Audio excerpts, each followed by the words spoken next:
I'm going to talk about some of the context of the project. First, from the perspective, the kind of Canadian perspective of what's called research creation, and talk to you a bit about the infrastructure that can support this kind of interdisciplinary work between not only art and science, but art and the social sciences, or art and the humanities, all these kind of categories that we've cut up.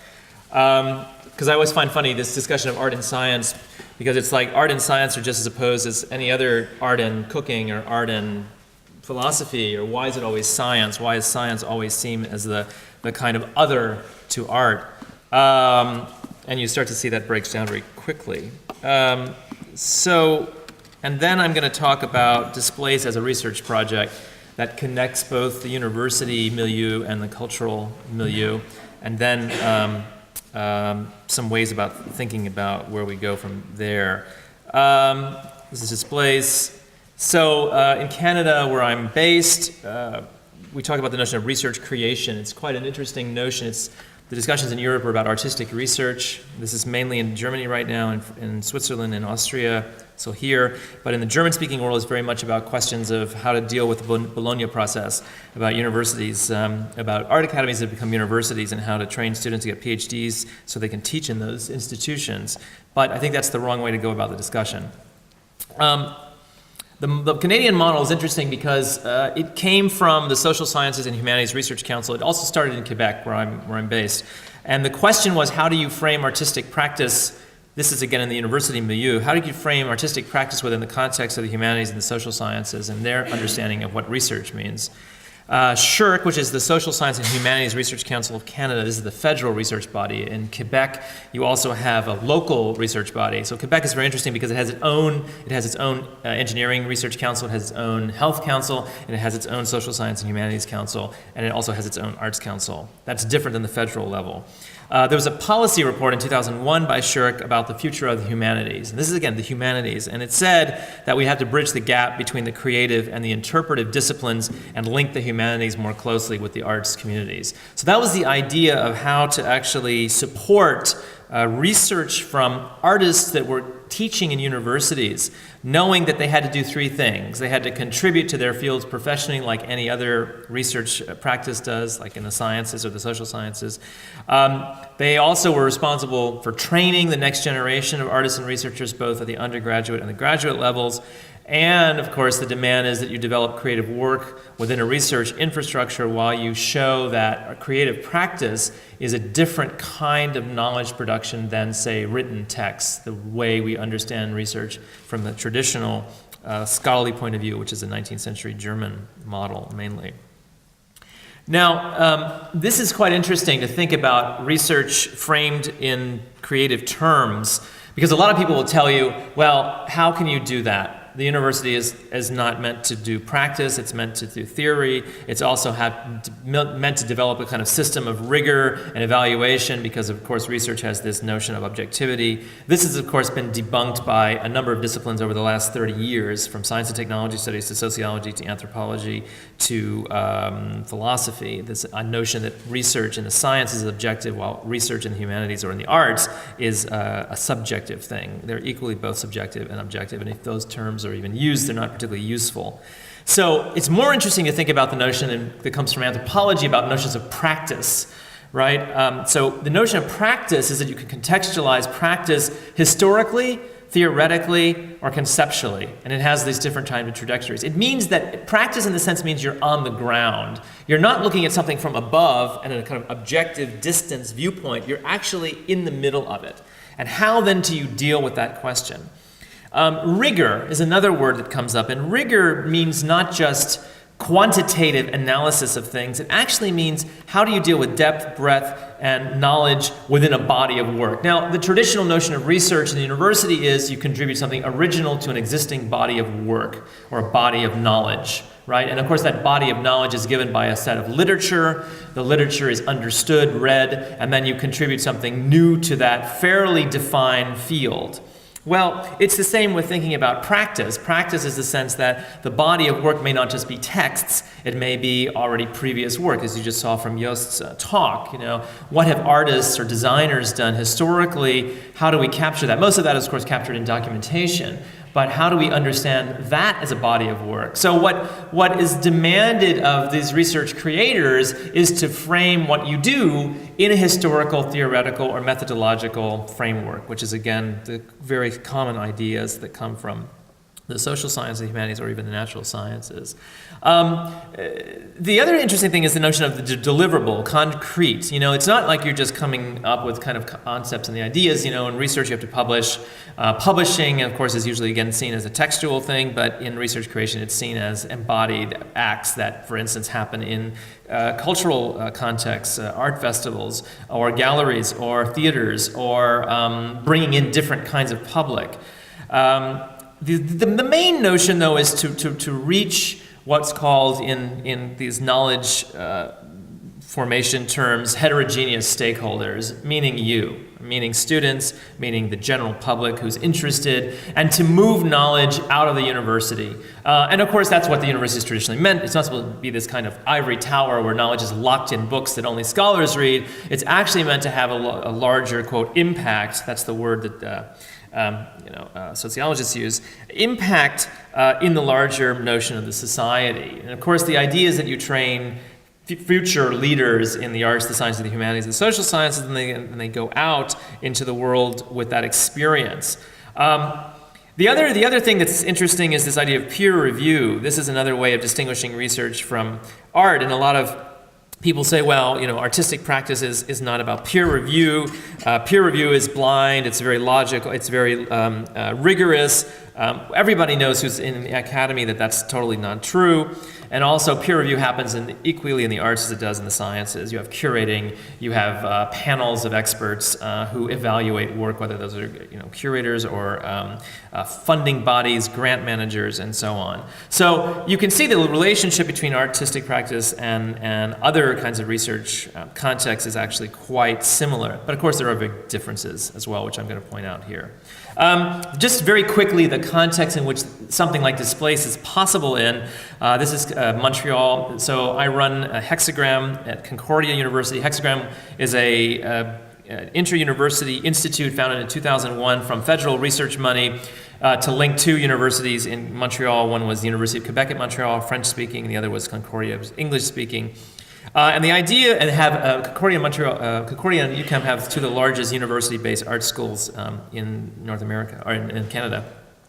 What was at $30 million came from the Quebec provincial government as well as the federal government to build a research project called Converging Digital Content, Interdisciplinary Research in Emerging Cinema and Interactive Media Arts. And what it built was a center in those universities to try to train what's called in Canada highly qualified personnel. That's kind of a very weird term, but here you're going to be used to the notion of creative industries. So highly qualified personnel are designed to go into the creative industries. The interesting thing in Canada is creative industries are not just commercial, they also could be the cultural sector as well. And the idea was to attract students internationally to work in areas of expertise that the faculties of the two universities had, which is in interactive media, in computation arts, and in interactive textiles, and wearable computing, and new kinds of performance, and digital gaming. This is the EV building at Concordia. These are two urban campuses, so the permeability between the campus and the outside world is actually quite interesting. It's not like where I went to Stanford University to do my PhD, which is in Palo Alto, separated from San Francisco. It's in a very strange kind of cultural milieu. So just very quickly, these are the kind of infrastructure. There's interactive textile laboratories. There's recording studios. There's 3D prototyping and scanning, and there's CNC fabrication. These are all kind of technical terms. Robotics, digital imaging. There's the digital gaming lab, and then there's this large-scale black box, which is used to build projects like Displace. I'm just going to go quickly through this. There's about 60 faculty in Concordia and 25 in UQAM. There's about 400 graduate students who have gone through this institution or this infrastructure. There's 18 independent studio laboratories run by individual faculty that find their own funding, both from the provincial as well as the federal level, and set their own agendas. The interesting thing is that the research money in Quebec and also in Canada, half of it goes to students. These are just projects from different researchers. Half of it goes to students, so to fund PhD and master's students as well as postdocs, and the other half goes to things like travel and production expenses and things. This is again in the research creation framework. Okay, displace. So I'm going to talk about 5 minutes about the context of displace. So displace is one of these 3-year research projects. It was funded by the FQRC, the Quebec Research and Social Science and Humanities Research Council. And the question was this. This is the research question, which is, of course, what you have to frame in when you write a grant, as most of you know, which is how can new kinds of media environments be used as an instrument for new forms of anthropological inquiry? That's a pretty radical question, and it depends on which anthropologist or which artist you ask if that could be answered or not. And it's particularly in the relationship to sensory anthropology. For instance, David Howes, who is the author of this edited volume, who's actually also the author of a number of books, and one of the foremost proponents internationally of what's called the anthropology of the senses. This is Empire of the Senses, the Central Culture Reader. He asked the question of, can, for instance, we design a gymnasium for the senses? This, of course, comes from Walter Benjamin's idea of creating a kind of space for the distraction of the viewer that would kind of train them in a new kind of perception. And Howes has this question about, would it be possible to create an environment that anthropologists could actually go through and be trained in so they would have a different sensory acuity when they go out into the field? The interesting thing about sensory anthropology is that some of it's derived from the work of Marshall McLuhan and Edmund Carpenter, also interesting enough Canadians.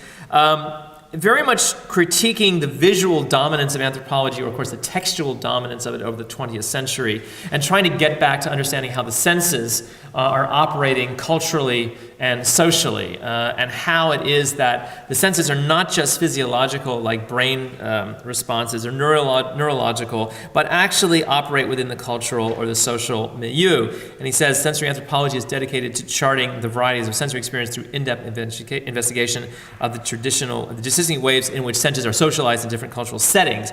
Every culture has its own code for distinguishing and combining the senses. These ways of sensing give shape to the normative patterns of experience in that culture. So, of course, we're talking about sight, hearing, touch, smell, and taste. The interesting thing is that, I'm just going quickly through this, that there have been recent studies that argue there's not just 5 senses in the Aristotelian sense, but there's 21 senses that range from sight, taste, touch, but to things also like itching, or thermoception, which is your sense of heat, or nociception, of course, which is your sense of pain, or tension, muscle tension, or, for instance, stretch, which is the way in which your lungs or your stomach or your bladder respond or are elastic, or hunger, or thirst, or the sense of magnetic fields, or the sense of time. So this is very interesting to think about all of this merging, that the senses are not just defined by sense organs, but they're actually defined by bodily experience. Okay, so displace came out of a lot of this thinking, and the idea was, this is the grant language, we say, well, we're going to build installations that will be shown in these kinds of different contexts. We're going to submit journal articles, there's going to be training, there's going to be development of new kind of ethnographic heuristics that could benefit both artists but also anthropologists. And also workshops or training of graduate students that weave together design, anthropology, and the digital arts. In some ways we've done that because the team that's been working on it comes from anthropology, comes from ethnography, comes from digital design, comes from lighting, comes from gastronomy, smell. So it's very interesting when you try to bring all these together. And so the motivation is not interdisciplinary. The motivation is to say, well, we're bodily creatures and we experience in the full sensory sense of the world, and how then do we bring those different senses together? It just happens that those disciplines are framed in that way. Now, I'll just give you a sense of how this project was staged in the sense of its overall shape as a research project, and I think it's an interesting case study. We began a year and a half ago with an academic seminar that David Howes ran that involved both the researchers at the graduate level as well as Tez, my collaborator, who's of course independent, teaches also in the Art Science faculty, was based in Amsterdam, who participated online. And the idea was how to look at the sensory anthropology literature, how to identify these kind of sensory interplays or crossings, and most particularly, how to translate what are largely symbolic accounts into material practices or material research. These are some of the texts we looked at. Constance Classen, who's also based in Concordia, who's one of the world's authorities on smell.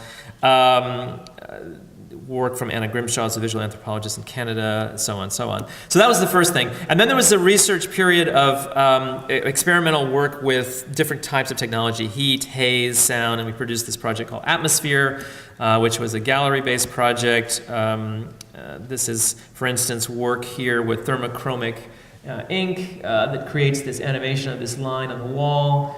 And also, you barely see because the room is flat in stroboscopic flicker. But you can kind of see this this shifting line. It's not projection, it's not light, it's actually revealing a white wall behind it, controlled by the changes of heat in the paint.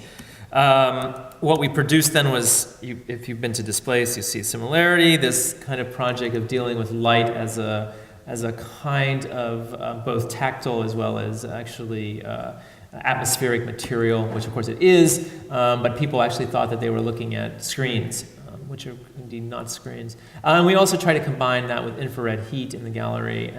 And David Howes was very interested in this because it tried to link up with this notion of the from the Tzotzil in Chiapas, who see the world through heat models. So everything is therma-based for the Tzotzil. The sun is our father's sun. Food has particular notions of heat attached to it. Again, these are symbolic accounts. Our question was how to translate that into material action or to material experience. These are then tests of this hexagon, which also comes from work in ethnography on the Desana in northern Colombia, of the hexagonal structures of their of the way the brain is constructed. You can see these are phosphenes. These are the kind of images that are drawn by native Colombian Indians, the Tucano, the Desana, who after going through 8 hours of psychotropic drugs, yahe or ayahuasca, draw these phosphenes which they've seen, which actually are very similar to the kinds of images that have been seen by psychologists in the 1960s using flicker experiments. This is a Purkinje tree. These are the kinds of things, if you press your eye, you also get these strange formations. These are, again, just tests. This is David Santa, who will talk actually next, showing us bitter honey from Italy. So this idea that we have 4 tastes: bitter, salty, sour, and sweet. But again, this is culturally conditioned. The Italians tend to like bitter things, whereas North Americans don't. These are tests of building taste structures for this installation. So you're going to see this. This is a team of people working both independently under this kind of art and art direction and anthropological direction. And then what was produced, I'll stop in 2 minutes. What was produced was a prototype last November for the American Anthropological Association. This is very interesting because this is, of course, the fundamental and main academic conference for North American and international anthropologists. There were 7,000 anthropologists in Montreal in November last year, and we decided to apply and have this peer-reviewed by anthropologists and put into the program, which is called the InEvents, which is like to push anthropology to the borders. And it was accepted, and then we had to actually make something happen. So there we staged 6 visitors coming into an environment over a 45-minute time interval. We did group interviews with the anthropologists on our team, interviewing anthropologists, so you have a very interesting loop going on there. There was a panel at the AAA. So the discussion was really between the general public, who was also in the installation, and some of the world's top anthropologists. And that was very, very interesting. Anthropologists being interviewed by anthropologists, projecting their own experience of their field work into place. A lot of anthropologists working on taste. Some of the work in the installation shifted the way they were thinking about taste. There were some very strong responses that you cannot combine work that deals with a heightening of the senses with, at the same time, bodily experience which displaces or disorients the senses. You can't have two, whereas kind of from an artistic perspective, that contradiction or that ambiguity is interesting. From some of the anthropological perspectives, that was messy and ambiguous, which is not really interesting or not proper for proper distance research. And part of the point was how to deal with this whole question of observation and distance, participation versus observation, and that tension that operates in anthropological, sociological, and indeed many, many research contexts. This is just pictures of the totally different environment in which this was staged, which was a research environment at Hexagram. And it's a very, very different installation. There was a passage in total darkness that people had to move through. There's again the hexagon, but it was in a very different space. And I'll just end by showing you the video of that. This was the first environment where people encountered these taste substances, but there was no instruction, so there was a lot of social game playing going on about what role were people supposed to play. And then they were separated and put into this individual tunnel where they lost total sense, and there was heat, there was smell, but they lost total sense of their orientation. And then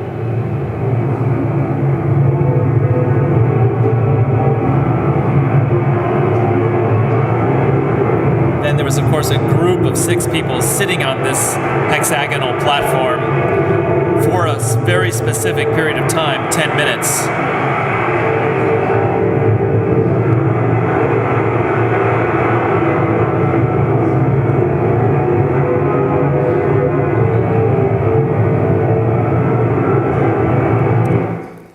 So that just gives you a bit of a sense of that project, and what we did here was completely reconceive it because it's a very different context and a very different audience, and we hope you come tonight or after the symposium. Thanks very much.